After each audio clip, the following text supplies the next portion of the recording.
that we need. So we keep thinking we need to save the money to, and don't want to hire, but in reality, if we went ahead and brought on that help, then we could be working at the level we could work at and bring in more income. And so looking back on it, we waited longer than we should have to bring on that help. And that could be part-time help. I mean, honestly, in the beginning, this is no joke. My mother would drive from Charlotte every other week and work in the office doing our filing and, answering the phone. Like one day every other week, we had somebody answer the phone. And I mean, she would do the work before I could afford to pay anybody. I didn't pay her. And then our company's big joke is she was the person that my mother was the first person I ever fired. Well, the fact is, she was working for free, and she was darn happy when she didn't have to come driving 2 hours every other week to work 8 hours in my office. The second thing that I looked at was,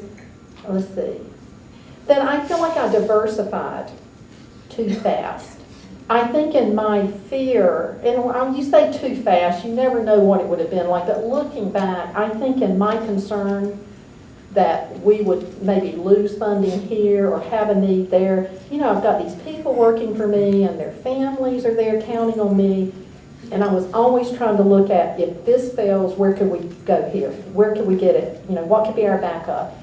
And I think in looking back, I probably was too quick, too overly concerned about diversification, and probably if I were doing it again, I would have focused a little longer on each thing and grown it a little more before we tried to diversify, whether it was geographically or whether it was service line. The third thing was, even though I had a backup plan for failure, I didn't think to have a backup plan for success. Now, I know that sounds crazy, but you always need to have, whether it's an exit strategy, whether it's a success strategy, because success brings its own set of challenges. And I think I'm going to talk about that a little bit more later, what some of those challenges were. But I would just say that the key to when you do make errors is assess yourself and spend more time thinking what you've done wrong than right, and learn from your mistakes. So what were my biggest challenges? Those have always been so easy and they've never changed. Cash flow, cash flow, cash flow. I mean, again, if times are good, if times are bad, obviously cash flow is a problem. But if times are good, cash flow is a problem.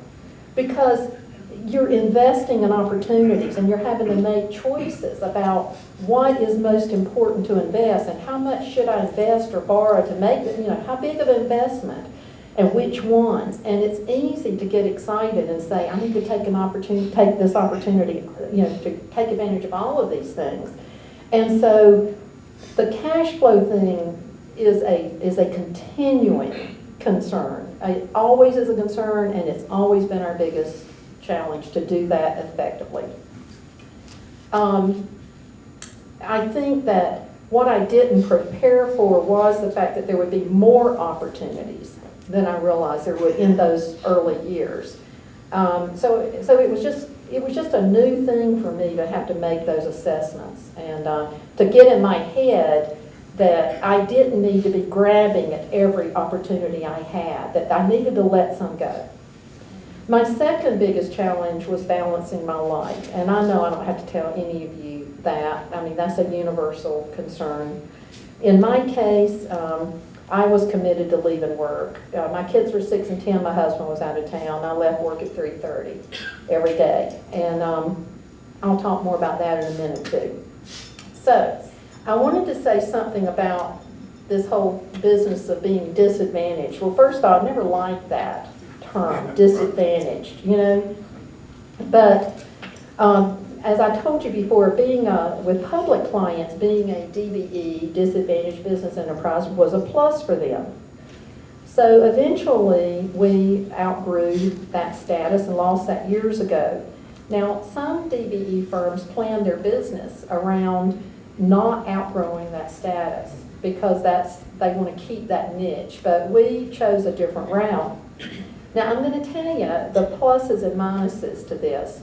First of all, losing that status by that time had become scary, because all of a sudden you start wondering, okay, how much of my success was because I was a DVE and not that I provided quality services and had strong relationships.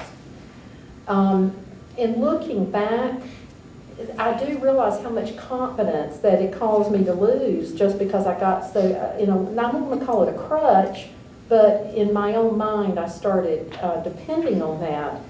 And it felt really good when we graduated to regain that confidence as we saw our success continuing after we did graduate. So I would encourage others to take advantage of the opportunities that are offered to women and minority firms to consider, not only to become an entrepreneur and take advantage of filling that niche, but secondly, once you're there, to really consider if an option for you might be as you have the opportunity to graduate, because that sort of opens up the field for other women and minorities to give entrepreneurship a try as well. I just see it more as a step up, step up and over. I think an advantage to being a woman in my field is that people remember you when you're different, period. And so being a woman in engineering is different. So that has sort of been a benefit to me. I can remember in college, I still run into people who, in those classes at State of 80 people, they're like, oh yeah, I remember you. Well, I'm like, I don't remember you because I was the one female sitting on the front row because I couldn't see either. And y'all are the 79, men in the back. A disadvantage to being a woman or minority in a field is that sometimes people assume that your success has come because you've been handed the work, because people had to use you. And sometimes that's a challenge to overcome to prove that you truly do deliver quality services or have a quality product. I think a big advantage in my field to being a woman was bringing a different perspective to our industry. And an example might be in the early days, we had no money extra to market, and in transportation, some of our competitors were huge national companies, and so we had to be very creative. And I think sometimes as a woman, we thought of things in a little bit different way, maybe a little more nurturing way. So an example that we would do was like in the early days, at Christmas we would put candy canes on our plans, the rolled up plans that we would deliver to our clients. Or at Valentine's, we celebrated odd holidays like Valentine's Day, because nobody else in engineering was celebrating Valentine's Day. We would send, chocolates to, or maybe a little piece of chocolate or something on our plans. More people are doing this now, but in the early days we sent Thanksgiving cards instead of Christmas cards, because you get 1 billion Christmas cards, you might get just 2 or 3 Thanksgiving cards. So we tried to use that creativity. And I call this an advantage and disadvantage for women, particularly multitasking. We women can do 10 things at once. And so that's really good in a business, but you will just kill yourself. You just burn yourself right out. So I don't know if that's a good thing or a bad thing. So I'm sure you've seen this picture before, how we're all supposed to have this perfect balance of work, family, and personal. Now, if anybody has that, please raise your hand, because you should be up here talking.